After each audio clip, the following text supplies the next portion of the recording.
Before Trayvon Martin, Mike Brown, or Sandra Bland, there was Oscar Grant.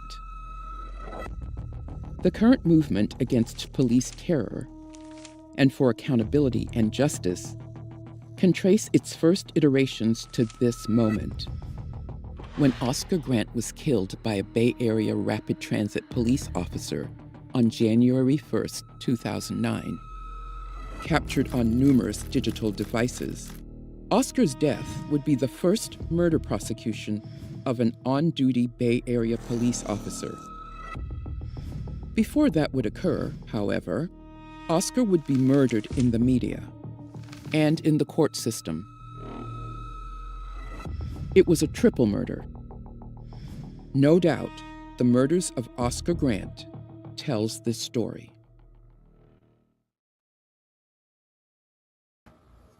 Greetings. How y'all doing? This is Tandasizwe Shimarenga.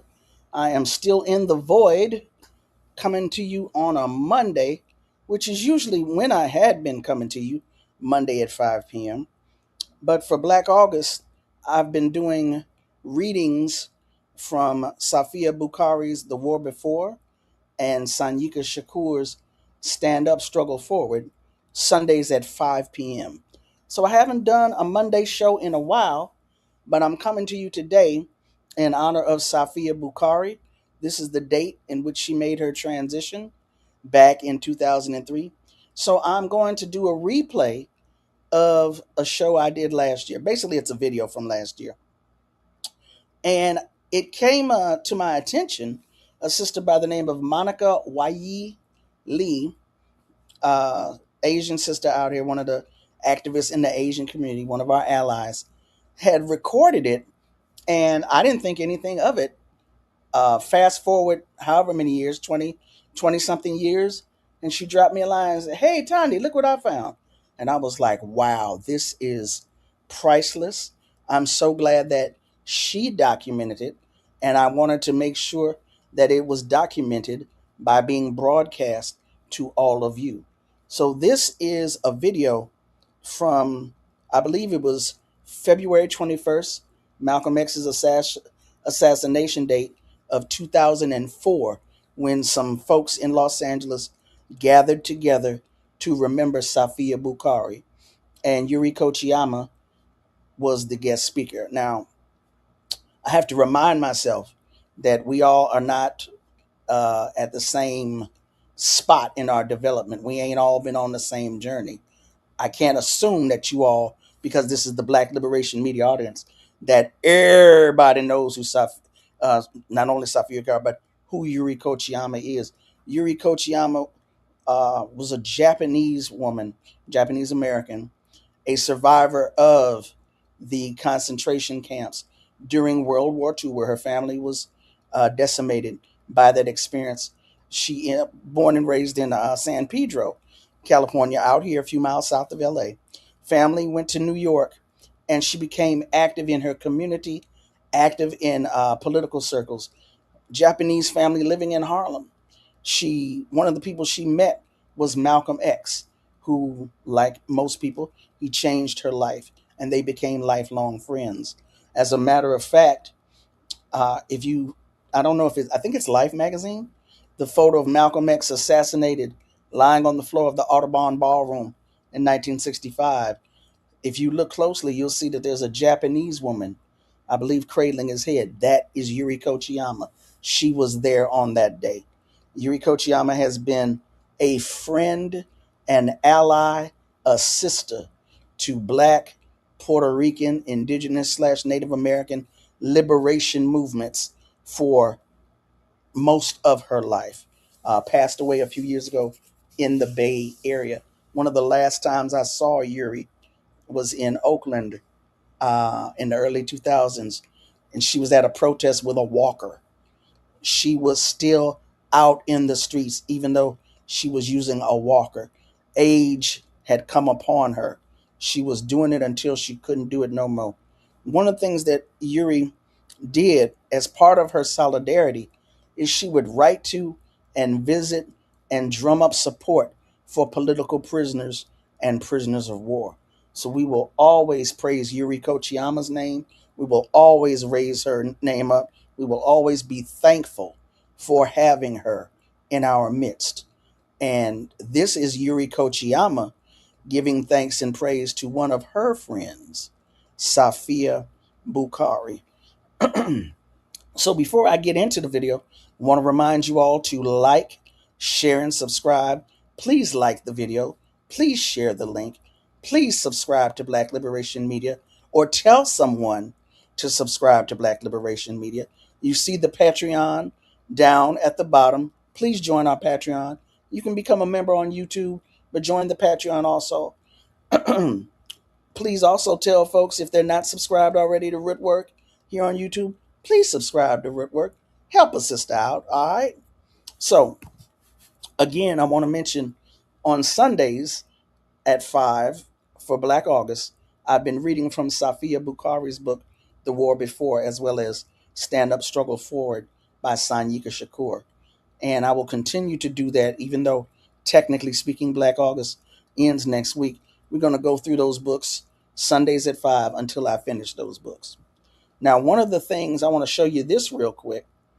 I mentioned, we read from a chapter yesterday in Safiya Bukhari's book about how it was not a contradiction to be Muslim and a revolutionary.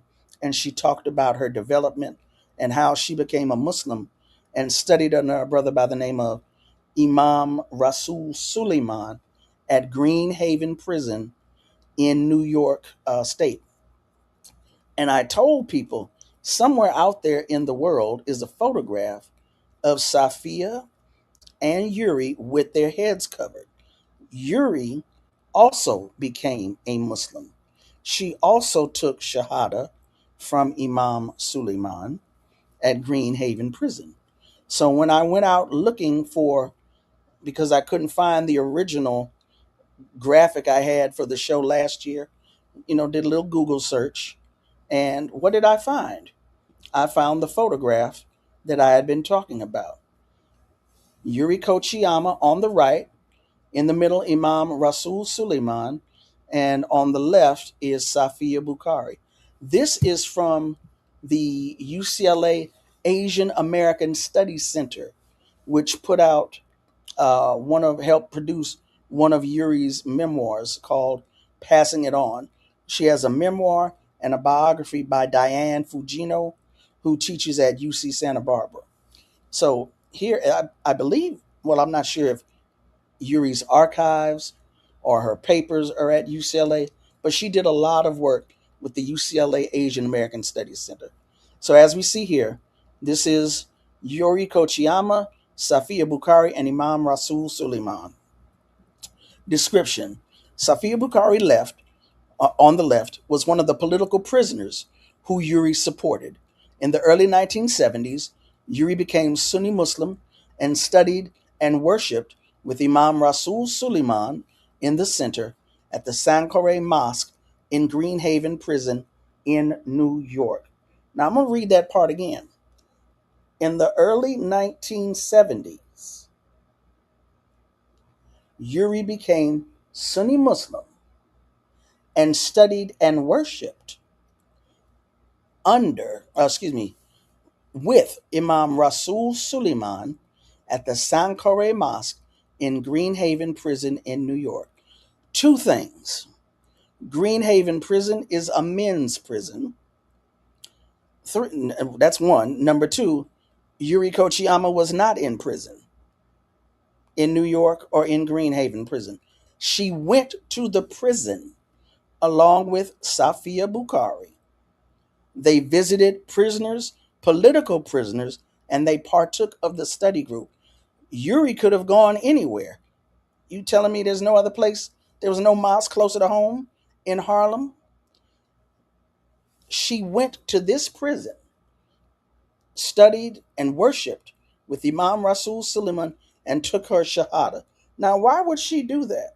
Well, it just so happens that when I put up the flyer announcing the program for today on Instagram, Orisanmi Burton, author of The Tip of the Spear, should be well known to Black liberation media audiences. Orisanmi Burton made a comment. He said the brother pictured in the middle is Rasul Suleiman, aka Robert 35X, aka Robert H. Smith, aka Karate Bob, political prisoner, former bodyguard of Malcolm X, an Islamic mentor to many. This brother was a bodyguard of Malcolm X, who was a close friend of Yuri Kochiyama. In other words, Yuri Kochiyama knew Bob back in the day. And as his work expanded and he became an imam at the prison, the relationships continued. So this photo is courtesy of the Kochiyama family, given to the UCLA Asian American Studies Center. All right. So let me go ahead. I'm going to deal with y'all in the chat later. Let me go ahead on now and get into the video, and we'll come back later on and talk about whatever it is y'all want to talk about. All right.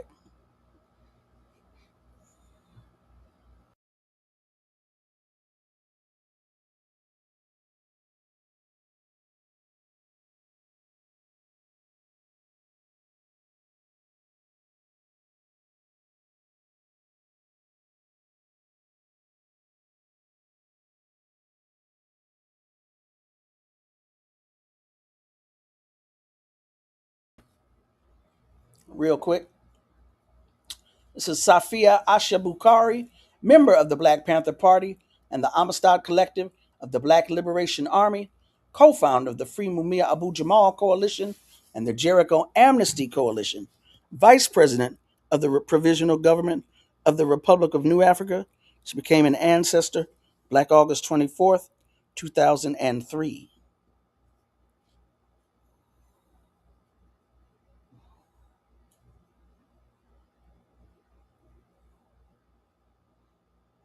Author of The War Before.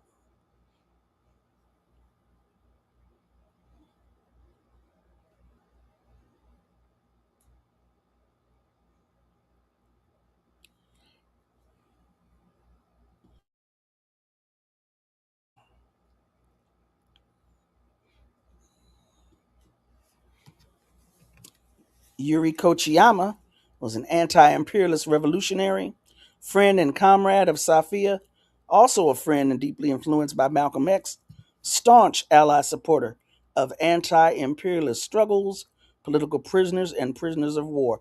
And here is the book, Yuri Kochiyama, Heartbeat of Struggle by Diane Fujima. This up here in the corner, Passing It On by Yuri Kochiyama, is the memoir that was produced in conjunction with the UCLA Asian American Studies Center.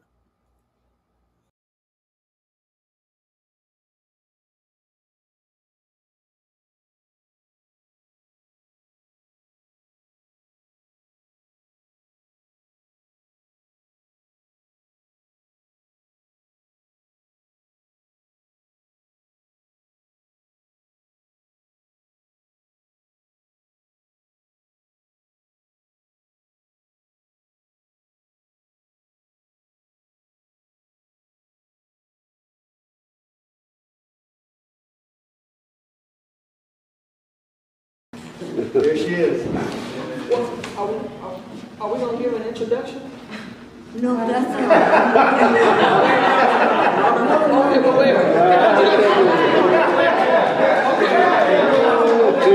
She doesn't want to introduce, but I got to say something. I got to say something. This woman sitting next to me, I don't know where to start, so I'm just going to jump right on in. A few years ago, you know, Che Guevara talks about a lot of things. He talks about the revolutionary being guided by great feelings of love. He talks about how you must always feel any injustice anywhere very deeply, that you need to take it personal. That's real. You know, this woman sitting next to me who was a victim of U.S. imperialism, who was in the concentration camps, right? I'm doing some research several years ago about the Provisional Government, the Republic of New Africa. Is everybody familiar with that? All right. And I hear I'm reading this stuff and it says, blah, blah, blah, blah, blah, blah, blah, Yuri Kochiyama became a citizen in 1968, blah, blah, blah. I had to marry. I said, say what?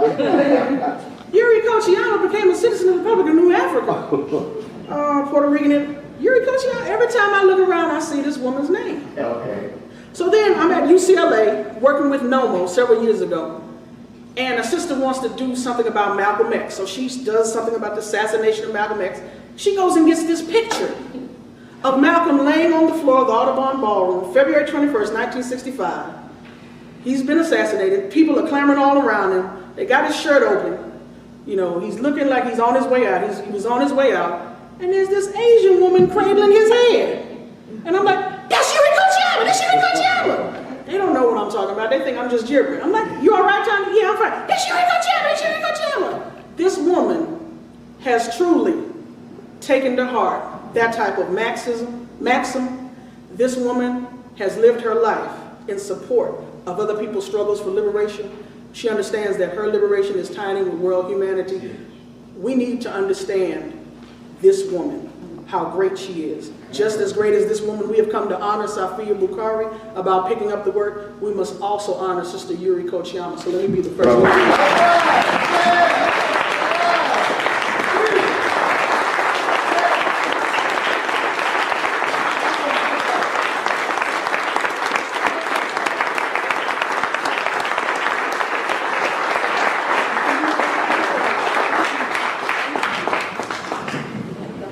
I told her she can be mad at me later. I got to do it. She knows everything. So did the brother that was right here before. Gosh, I want to thank all of you who have come here. Saturday, I know for all of you it's a busy day. You probably should be shopping or something else, and yet you came here. And it's such a nice mixed group. I wish we could all get to know each other. First, I want to thank Onishida for inviting me, and I was so surprised to see Michael Novick. I never met him, but I read his stuff. And then to hear, I couldn't quite catch the name of that brother. Was it Impinduzi. Impinduzi. Yeah, what? Impinduzi. Empenduzzi. Right. Empenduzzi. And I'm sure you know Marlon Karina. He knows you well. Oh, goodness, I didn't know if you know me. We all know who he is. Yeah. But to be invited to something like this is really something different. You don't always go to a place like this. I couldn't believe that as I walked in the door and there was Malcolm X's picture. You don't usually go to church. All right. And there he was, and there was Mandela, and there was a painting of someone that looked like Aldrich Cleaver, was it? I don't know. There's a painting there. But, and of course, Martin Luther King. All right. I want to thank those of you who made this event possible. Just as Tandy has said, Safiya Bukhari is quite an unusual person. She's an impressive Black Panther sister, activist, leader. She passed away on August 25th of last year from a heart attack. She had just come home from her mother's funeral. Today is also, as the brother who announced it, today is February 21st, a day we can never forget. It's the assassination date of the awesome, phenomenal champion of Black liberation, Malcolm X. I will first talk about Safiya, a very, very dear comrade, and then I would like to say something in remembrance of Malcolm. When I first met Safiya, she was only about 17. I was about 40. As young as she was, she quickly became one of the most dedicated grassroots Panther organizer, a political strategist, an eloquent speaker, an audacious radical, a one-time political prisoner herself, and a profound supporter of political prisoners. A beloved member of the Black community of Harlem, she was involved locally, but was a devout internationalist. Mumia Abu Jamal called Safiya the lioness for liberation and a lifeline for political prisoners, and that's what she was. Her passing was a shock to Black Panther parties all over the country, even if the Black Panther parties itself are not alive, the Panthers are alive. Especially in New York, she was missed. We could not believe that she had passed away. It was just quite suddenly that after the funeral, she had a heart attack. And she is missed by political prisoners across the country because she kept in touch with hundreds and hundreds of them. Safiya was born, as I think Tanya mentioned, Bernice Jones, but was given the name Safiya Bukhari from the Imam of Greenhaven Prison in Stoneville, New York. He was the best known Imam, Imam Rasul Suleiman. Do any of you remember him? Rasul Suleiman, good. He was once Robert 35X, but when Malcolm left the NOI, Suleiman was one of them. About 200 of them left the NOI and went with Malcolm, and you know that he then started MMI, Muslim Mosque Incorporated, and OAU, Organization of African American Unity. Safiya used to go to Greenhaven Prison every weekend to learn more about Islam. And she was so proud when Imam Rasul Suleiman gave her the name Safiya Bukhari. I don't know what it means. Do you? Safiya Bukhari. Okay.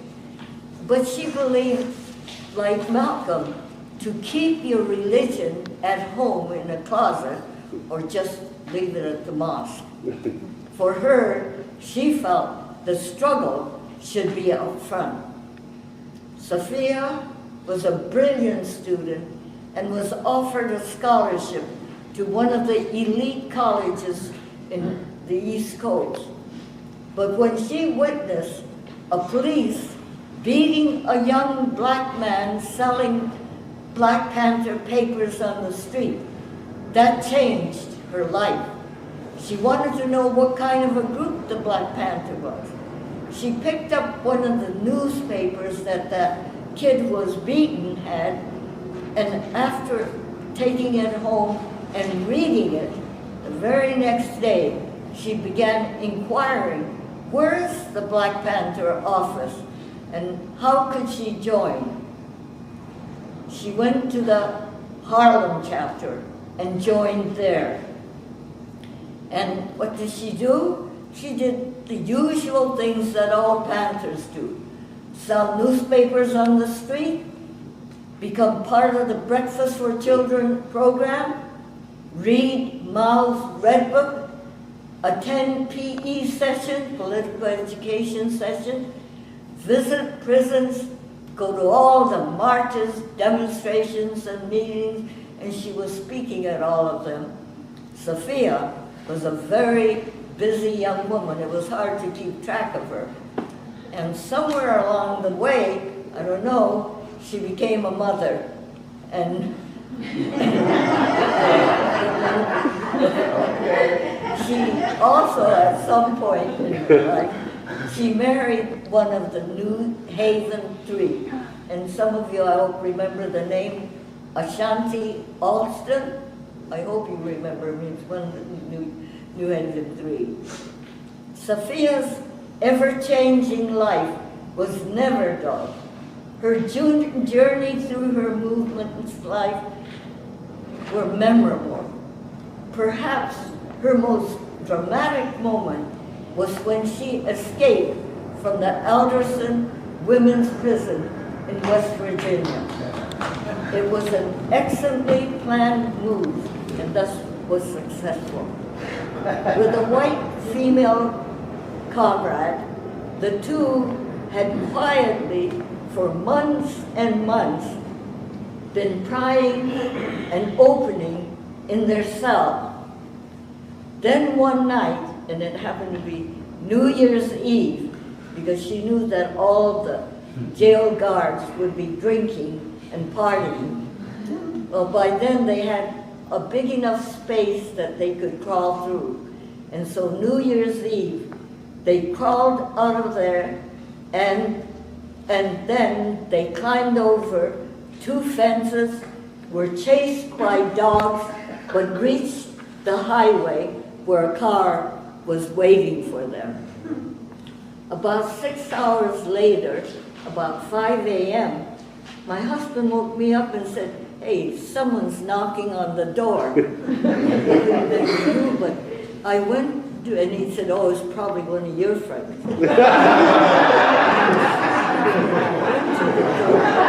There was Safiya with a huge grin on her face. It was one of the coldest nights. She had no sweater or coat, and it was one of the coldest New Year's morning. Well, you know, this year, New York, it was the coldest winter they said they had, so it must have been like that.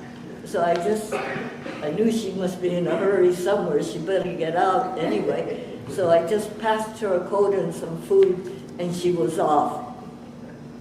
Another dramatic moment was when Safiya, with some comrades, tried to free 3 members of the Black Liberation Movement. You know about it.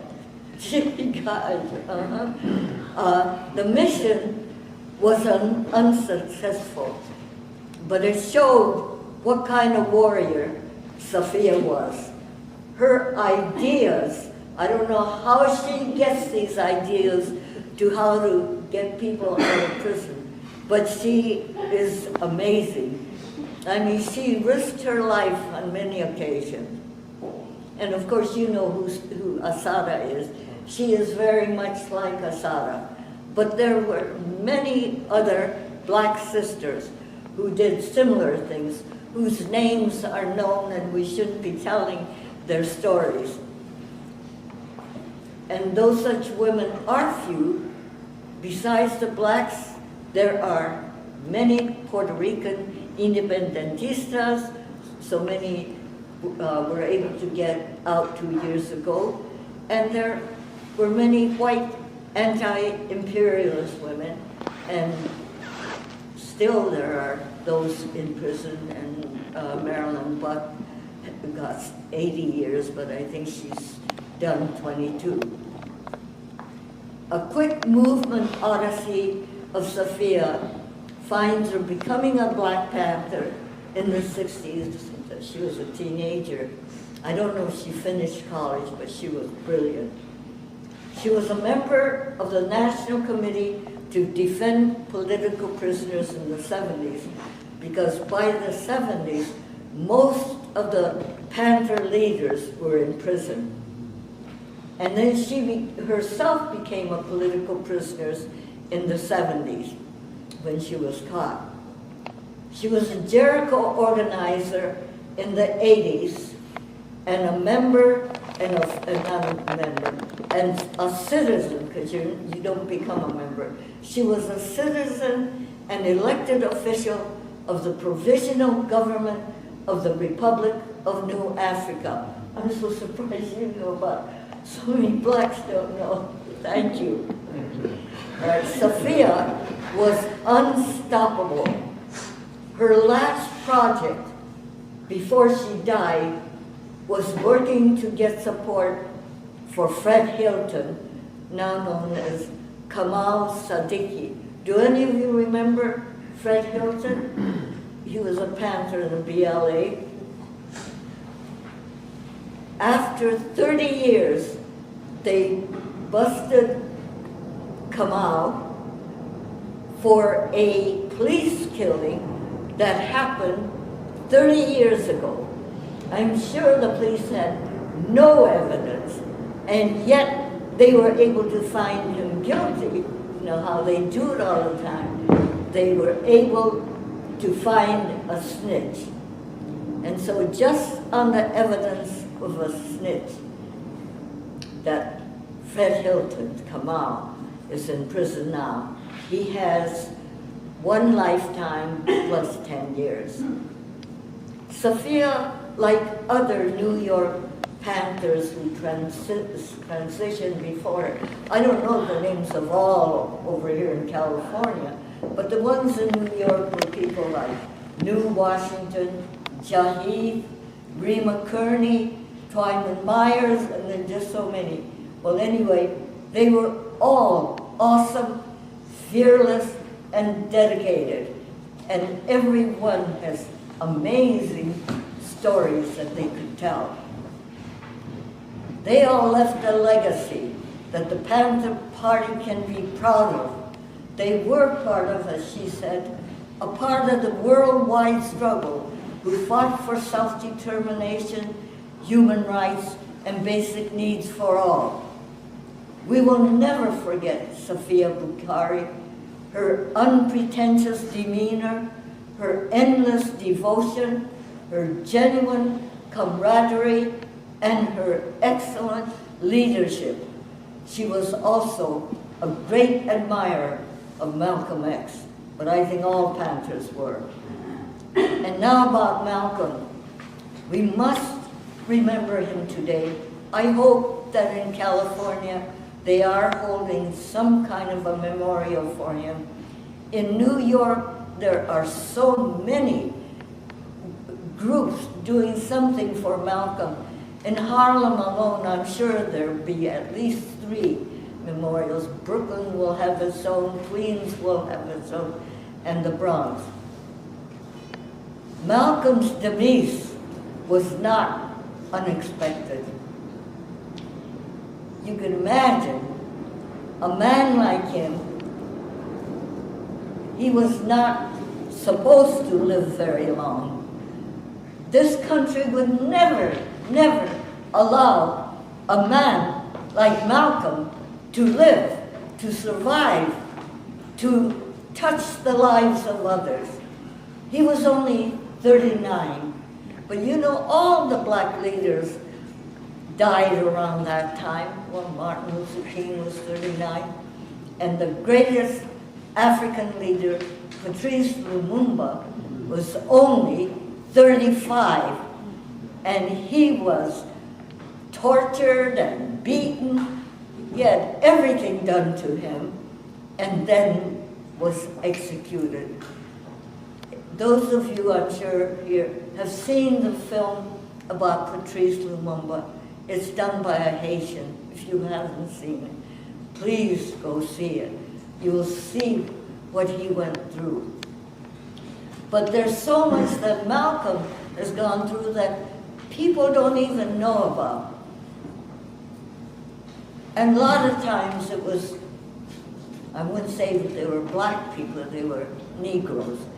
They were used by the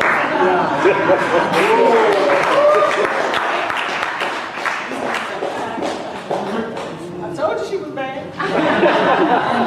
And many of his closest, best brothers were killed, and their names aren't even remembered. But Malcolm, his courage and brilliant life left an imprint not only on his people, but on the enemy. And you know, always, they're still trying to make him into something else. He is not the kind of black man that this envious, swaggering, egotistic country would allow to live. Malcolm's unparalleled, heroic example of African manhood intimidated the U.S. to the point that the craven leadership of this nation gave the order for his assassination. Do you know who gave the order, though, for Patrice Lumumba's assassination? Who? Eisenhower. Right, Eisenhower. Good for you. Where did you read it? Because you usually don't. They just say CIA. The Congo Cables, it's a book about it. What? The Congo Cables, it's a book about Oh, it. well, there's another book, but I'm trying to think of the name of it. It's a good book that you all have to read. And I was surprised that it would be in there because it was a fiction story, but that was in there. Malcolm left a legacy, not by speech alone, but by action. A legacy of how to live, to be proud of your African ancestry, to fight for freedom, justice, and human dignity. And those three words, other people picked up, and no matter what background, they felt, yes, they should fight for freedom, justice, and human dignity for all. Malcolm, in his short life, changed the direction of many of the blacks who were in the movement there. He changed their focus from black nationalism to Pan-Africanism and to continue the path of African revolutionary internationalism. And I would like to end with two of Malcolm's quotes, and one quote, I don't know who, but it's a very good quote. One of his, I think, best quote is, "If we are extremists, we are not ashamed of it. In fact, the conditions that our people suffer are extreme, and an extreme illness cannot be cured with a moderate medicine." Right? And another one, "I believe there will ultimately be a clash between the oppressed and those who do the oppressing. I believe there will be a clash between those who want freedom, justice, and equality for everyone, and those who want to continue the system of exploitation. I believe there will be that kind of a clash, but I don't think it will be based on the color of the skin." And lastly, I want to repeat, it's too bad, the person who wrote it's a beautiful few lines. It's by some unknown person. It says, "Malcolm was not just a black man. He was the black experience. He was baptized into blackness and repudiated his slave name and took on the X, the unknown, the potential of what could be, the reality of what he became." Thank you.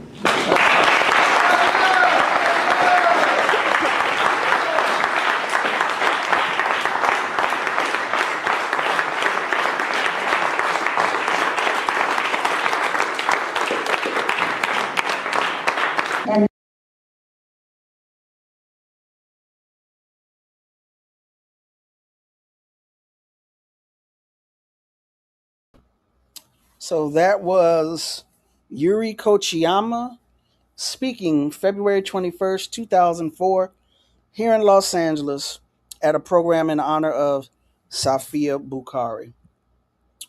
Let me say real quick, she talked about when she came in the church, she saw a giant photograph, a picture of Malcolm X and other people. That program was held in a place called Faith United Methodist Church out here in Los Angeles. Shout out to Pastor Andrew Robinson Gaither.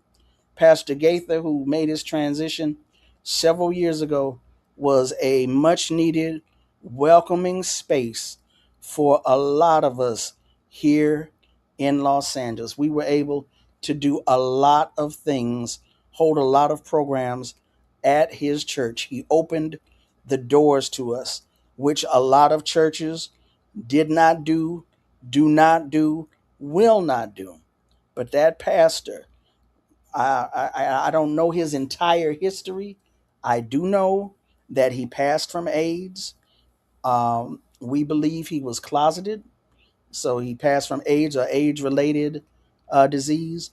But on this issue of Black liberation, he always welcomed us into that space. So shout out to Pastor Andrew Robinson Gaither. And I believe, no, I don't have it at the end. That clip of Yuri was recorded by Monica Wayie Lee. I know I'm jacking up her name. Monica Wayie, Wayie Lee, Ly. It might be pronounced lie in the Ebonics, of Dragonfly Productions. So, people have got all kinds of things in their personal archives. And I know I have begun I'm in the beginning process of gathering VHS and beta tapes and getting those digitized. You might not think you have something important or worthy or or historic gathering dust in your house. I bet you got something.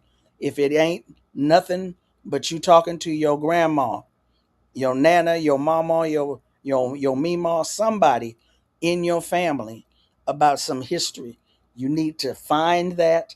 You need to copy it, digitize it if possible, because that is history.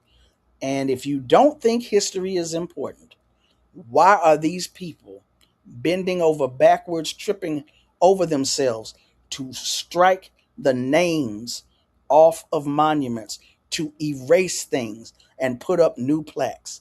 I'm telling you, it's all part of this same struggle, the struggle to document our history, our experiences, our presence.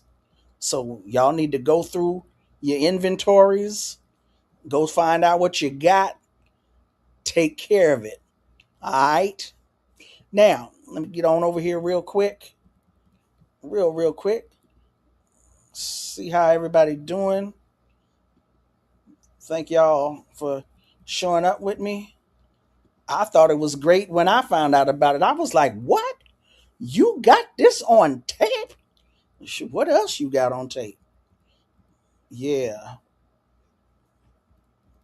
Yeah. Hey, when they say Yuri was a real one, Yuri was a real one. Okay. And Yuri, I didn't realize it. If you saw in the video, she was on a walker then. That was in 2004. She passed away 10 years later.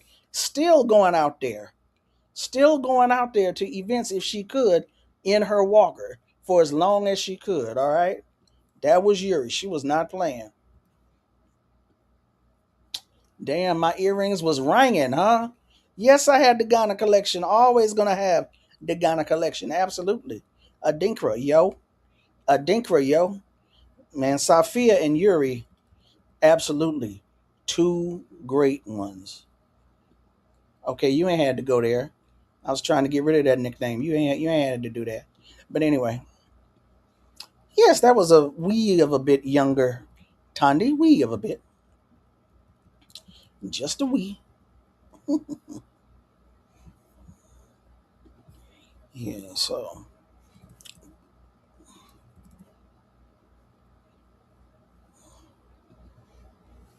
Wow. Well, I'm so happy you was able to find me too, and I'm happy you came through and spent a little bit of time on your Monday afternoon with me. Listen, These people are destroying books. I talked about that too yesterday.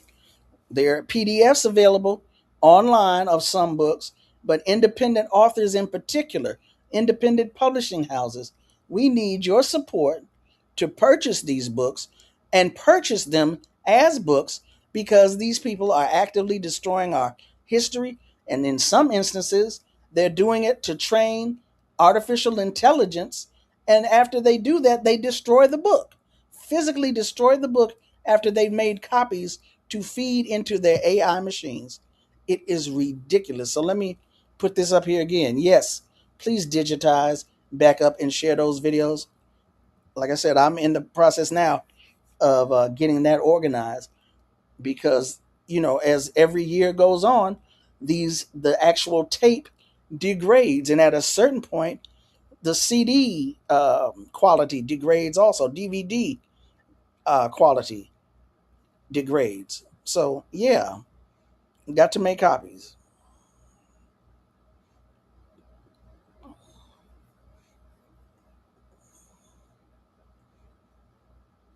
Yeah, they feed it into their machine, and then they destroy the physical copy. What is the? Do you understand what's going on? Shit, I'm digitizing them, but I ain't loaning them out. Then make a copy. If it's historic, then send a copy to the Schomburg. It was a place back in the day when I was working at NOMO, the black student newspaper at UCLA, one of the oldest and the coldest black student newspapers in the country. They're still around. Somebody at some, I don't know if it was the State Archives of Wisconsin or University of Wisconsin, but they was like, hey, can you please make sure to send us a copy of your paper every time it come out? Because they were compiling an archive of various things. Now, who were these people? CIA, I don't know who they were, but your universities have archives, and they need archives. If you don't want to give it to, if you can't get to the Schomburg, if you don't want to give it, if you're not going to give it to a HBCU, check your local universities, especially local universities that have a strong African presence on campus. Out here in LA, UCLA, since Bunchy and John and other Panthers were recruited onto the campus by the Black Student Union at UCLA, they have always um, maintained a relationship with Black folks out here in LA and been a resource that we could call on when we needed it. So if they need some stuff, right, that's the kind of relationship I'm talking about. If you live in a city, if you in Detroit, Wayne State University, if you in a city or a state with a major public university and they have as right as possible a relationship with Black folks, with the Black community, look into possibly donating some of your personal information there, because we've had situations where activists passed away and their family did not want it and put it in a box on the curb. Out here in Los Angeles, the Southern California Library for Social Studies and Research, they have told me stories of rescuing people's papers and artifacts at the last minute, just in time, in the nick of time before trash day, right? We've got a new institution here in Los Angeles, Black Lantern Co-op and the Legacy Library. The Legacy Library was started because a brother by the name of Kwasi Nkrumah, longtime activist and organizer, when he passed away, he wanted his thousands upon thousands of books to be available for younger generations to study in order to better inform their work as activists and organizers. So if you don't see a university that's acting right, check and see if there's a local institution that will take your documents after, because you can't take them with you. Don't have them trying to stuff stuff in the casket and it be lost forever. Don't do that. As a matter of fact, the Southern California Library for Social Studies and Research, you can look them up on the web, they began here in Los Angeles in the 1950s because of the Red Scare in Hollywood, because they were looking to root out communists in Hollywood. And some people, I can't say no names, I don't know if they was all actors, all directors, all writers. All I know is when folks started coming around asking questions, people went to this dude and said, "Hey, can you hold on to this for me?" Or they was like, "I'm about to throw this away." And the dude was like, "No, don't throw this away. Give it to me. I'll keep it." He had boxes and boxes of stuff, and he understood the need to keep all of that. And that's how the Southern California Library started. Hey, if you got copies of Nomo, you need to let me know the what editions, what they were. I remember that Deruba papers went to Princeton. Now here's the other thing. Here's the other thing. Wait a minute. Oh, let me see this. I had need someone to copy Dale Jones' books. Dale Jones, what was he called? The war correspondent, Dale Jones. You know, a lot of independent books that were published and now are no longer in print, self-published, right? A lot of us have, for lack of a better word, gold mines in our houses, and we just don't understand it. We just don't realize it. Gold mines. But I wanted to say real quick, I remember that Deruba's papers went to Princeton. Kathleen Cleaver's papers are at Emory University in Atlanta. You know, she ended up teaching there for a minute. She may have gone and gotten her law degree from Emory and then ended up teaching there.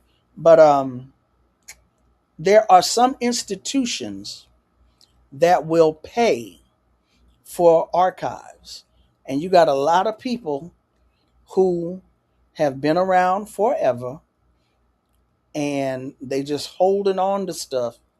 And eventually they will, how can I put this?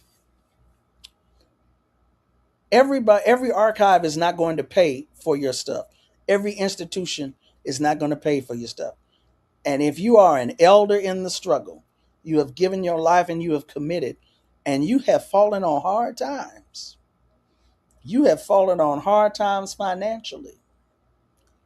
Sometimes people make offers and people take those offers, and there is absolutely nothing wrong with that. These folks need financial assistance in the twilight of their lives. There is no retirement plan. There is no pension. There is no medical. There is no dental for being a veteran of the Black liberation struggle. Quiet as it's kept, the medical care for veterans of the empire ain't that great. But I digress. So I don't want people to think that a person is selling out or anything like that. An institution with the resources not only to break off a chunk for a person's archives, but to keep those archives up, to pay to get them digitized, to pay to get them transcribed, to pay to keep them in a place where they will be available for generations to come. That's not, we can't shit on that. We cannot shit on that, right? So I just wanted to say that. True. Let me gently keep it a buck.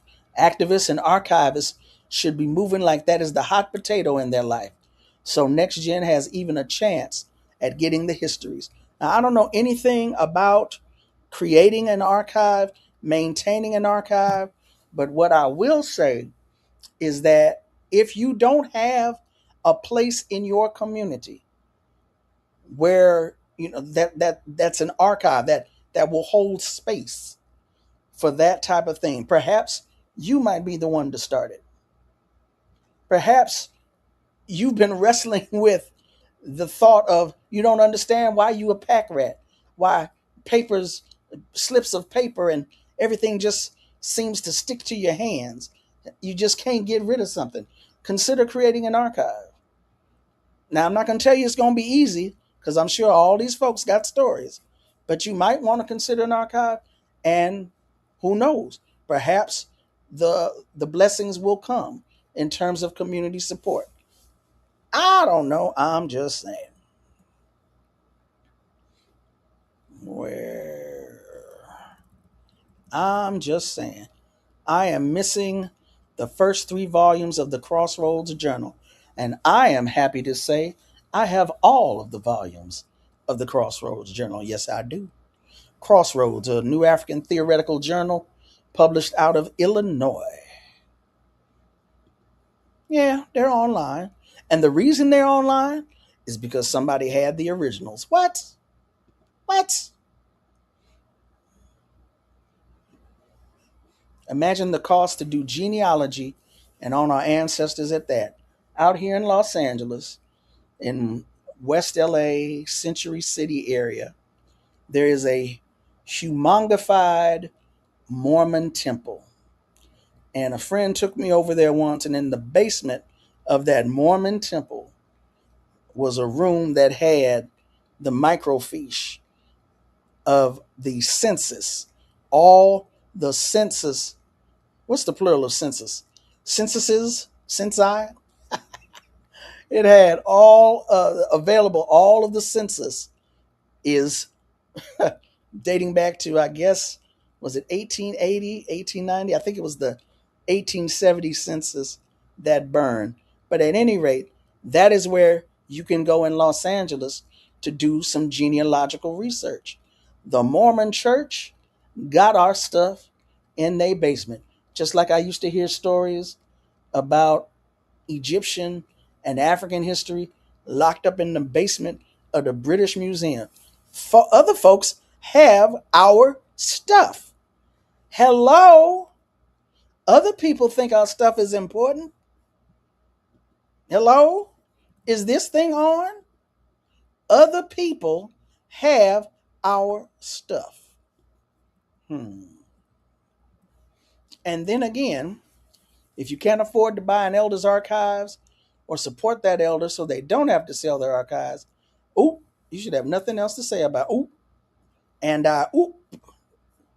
okay. No. I didn't say that you were bad mouthing. I just wanted to put it out there because there is somebody who's going to bad mouth. Now, that is true. Some people do be hoarding. Sister friend of mine calls it 100% of nothing. You people want 100% of nothing. You won't license out your information. You won't loan it out. You won't sell it. You just holding on to it. You got 100% of nothing. Well. Yeah, storage costs money. Paper is delicate. Doesn't last if not properly cared for. Just like VHS tapes. So if the university has got the money to preserve that stuff, hey, there you go. Revolutionary Domestic Decongestion and Oral History Project. Yep, that's what I'm doing now. Various oral histories.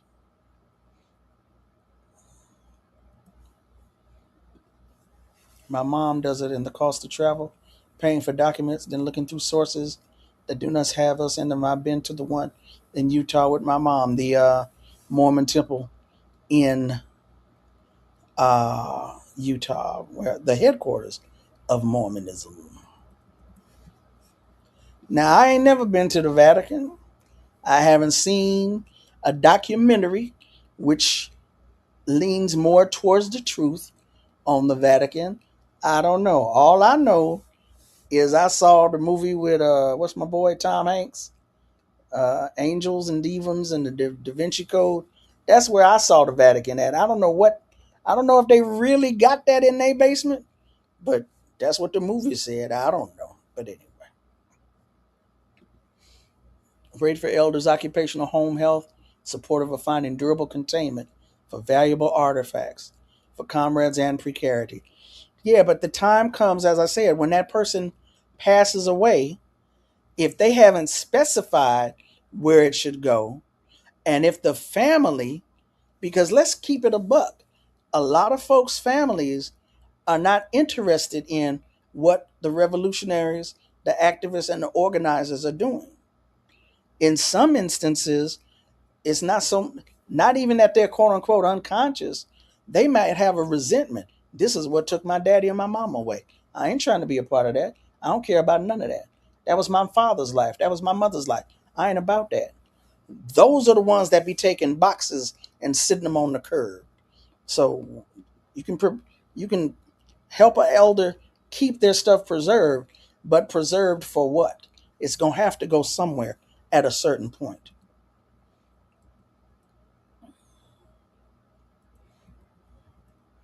$100% of nothing. Yep.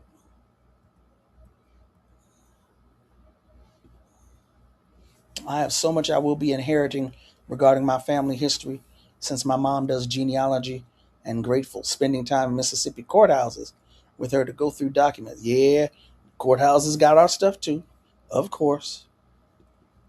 Everybody should have a family historian. Everybody should have a family. You fell asleep on the. You know what? That's a good movie. Anyway, that's a good movie. I ain't thinking about you, Zen. I want my daddy's records. Robin Drake 7038. I can tell you of a certain age because I know where that came from. I don't know if anybody else know where that came from. That came from Sanford and Son when Bubba was masquerading as some bluesman's son and wanted to get that bluesman's records, and it became like a little funny running joke. I want my daddy's records. That's all he would say. He wouldn't say nothing else. I want my daddy's records. Y'all know how the Schomburg started, right? Little Puerto Rican black boy, Arthur Alfonso, or is it Arturo Schomburg? A teacher told him black folks have no history. He said, hold my, whatever it is, hold my beer, hold my soda, hold my milk. And he dedicated his life to collecting, documenting black history. I love the Schomburg, and they ain't letting you check anything out of that building. They better not, because it wouldn't be nothing in that building. I don't know if you saw my interview with, okay, God, my memory is bad. That is terrible. She's going to kick my behind. Anyway, the doctor who did the recent book on Queen Mother Moore, Ashley Farmer, thank you. I don't know if y'all saw my show that I did the interview with Dr. Ashley Farmer. It took her 10 years to put together that book, that thick book. She basically had to rebuild Queen Mother Moore's life because she said when Queen Mother Moore passed away, everybody was grabbing her stuff. So there are pieces of Queen Mother Moore all over the country, all over the world. And she said every time she found something related to Queen Mother Moore, she would put it in a notebook. She had to rebuild it because there was no central location for her to go to. So yeah, when people pass away, if they have not left instructions on what they want done with their stuff, it gets, friends will take stuff. I'm not talking about anything nefarious. Friends, people who work with her for a long time, family, or it might get left on the curb. But the stuff was spread out and she had to piece it together because there was no central archive. And if you know anything about Queen Mother Moore, you know she kept some of everything. Yuri Kochiyama kept some of everything. A lot of us, we keep some of everything, right? So what y'all gonna do with that some of everything that you got? Yeah, but I saw it when it actually aired. So reruns don't count. You know what? I'm getting tired of you. Anyway. Yeah. Bully for you. Haha, whatever. I said he was Puerto Rican. You know what? I'm going to start ignoring you. Moreland Spingarn. There's the Moreland Spingarn Research Center at Howard University, where a brother by the name of Paul Coates was one of the librarians there. That's how he ends up. Y'all didn't hear this from me. It's conjecture. He didn't tell me this. I kind of just put it together. He's working at Howard University in the Moreland Spingarn Research Center, which a lot of people don't talk about, but it's a major university, Howard University. So they've got a major center for archives on Black life. I'm going to make the assumption that in that research library, dealing with all those books, first edition and whatnot, independently published and whatnot, and being a trained librarian, knowing when copyright has run out or was non-existent, he began to reissue classic works of African American history and culture, i.e. Black Classic Press. Hopefully he does not sue me. That is my speculation. I'm speculating because I was a student at Howard when he was there. And in addition to that, there was the African American Reading Room that Ethelbert Miller was the director of for years before Howard University unceremoniously kicked him to the curb. These black universities is something else. Anyway,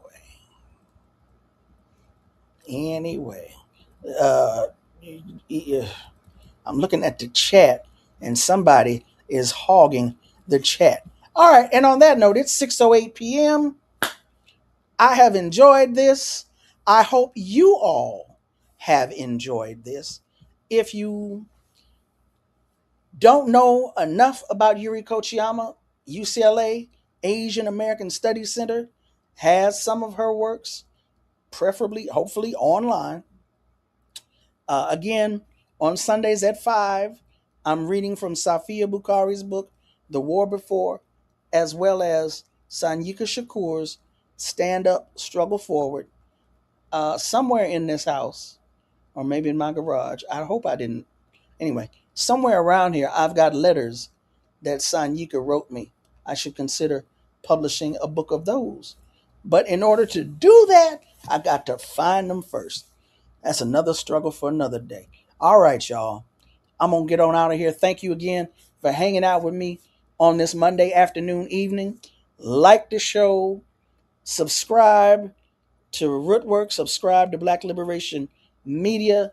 Share the links. Stay safe. And I will catch y'all later. Peace. Nothing in Deborah Jones's formative years could have prepared her for life in the US organization. Like many of her generation, she was Black and proud before the phrase became popular. She believed and still believes in the principles for which the organization stood.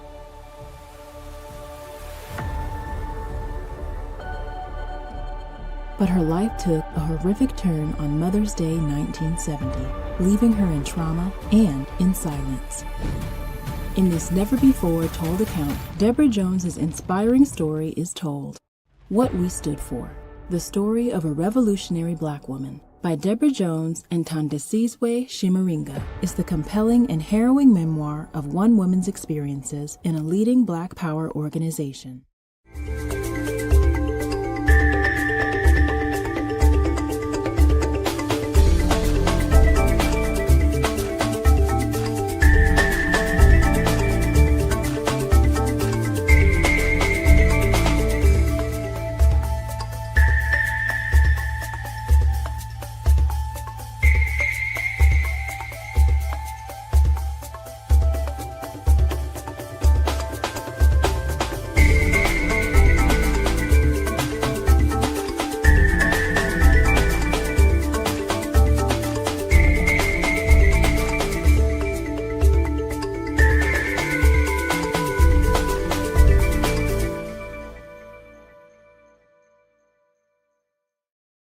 Black Liberation Media is a collective of Black and African organizers, journalists, academics, and media personalities serving Black and African masses seeking to further grow in their understanding of themselves, their histories, and the African world through entertainment and news.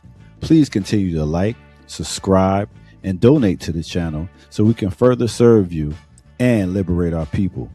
You can also go to blkliberationmedia.org, get some merchandise, and also become a Patreon member and a member from the YouTube. Please do what you can, share, and show your love as we will show ours for you. Black Liberation Media.